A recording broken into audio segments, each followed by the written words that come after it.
ஊருக்குன்னு போனாலே நம்ம திரும்பி வரும்போது 2 வீட்லேருந்தும் நிறைய தந்து விடுவாங்க. அம்மா வீடு, மாமியார் வீடு அப்படின்ட்டு. இன்றைக்கி அப்படி தான் என்ன கொண்டு வந்திருக்கேன்னு பாருங்கள். இந்த சக்கை வந்து விளையாத பிஞ்சு சக்கை. இது வந்து கறி குழம்பு வைக்கிறதுக்கு, அதாவது கறி குழம்பு சுவையில் இந்த சக்கையை வறுத்தரைச்சி குழம்பு பண்ணுவாங்க. முக்கியமாக கேரளா பக்கம்லாம் அதிகமாக பண்ணுவாங்க. எங்கள் அத்தை அப்படி தான் இதை வாங்கி நம்ம மருமக குழம்பு வச்சு சாப்பிடட்டும்னு சொல்லி வாங்கி கொடுத்து விட்டுட்டாங்க.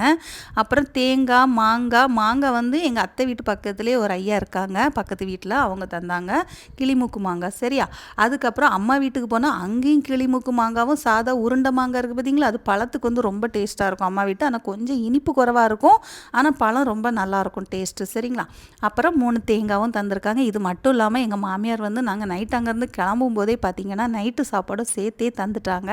அதுவே எங்களுக்கு ஒரு பெரிய சந்தோஷமாக இருக்கும். என்னென்னா அங்கெல்லாம் அலைஞ்சு எடுத்துகிட்டு வீட்டில் வந்து சமைச்சு சாப்பிட்றதுக்கு கொஞ்சம் கஷ்டமாக இருக்கும். அதனாலேயே இரவு சாப்பாடு முடிச்சுட்டு போங்க சொல்லுவாங்க. நாங்கள் முடிச்சுட்டு வரும்போது ரொம்ப லேட் ஆயிரும் அப்படிங்கிறதுக்காக அதை பார்சல் கட்டிட்டு வந்து வீட்டில் வந்து நல்லா சாப்பிட்டு முடிச்சிட்டோம். அதுக்கப்புறம் தான் கொண்டு வந்த பொருட்களையே வீடியோ எடுக்க ஆரம்பித்தோம். இப்போ மாங்காய் சீசன் இருக்கிறனால எல்லா பக்கமும் மாங்காய், தேங்காய் எல்லாமே கிடைக்கிற பொருள் தான் இதில் இருக்குது. இருந்தாலும் ஊர்லேருந்து அவங்க கையிலேருந்து அதை வாங்கிட்டு வரும்போது ஊர்லேருந்து கொண்டு வந்தது அப்படிங்கிறதுல அப்படி ஒரு சந்தோஷம் இருக்கும். இது மாதிரி உங்கள் அம்மா மாமியார் வீட்டில் தருவாங்களான்னு மறக்காமல்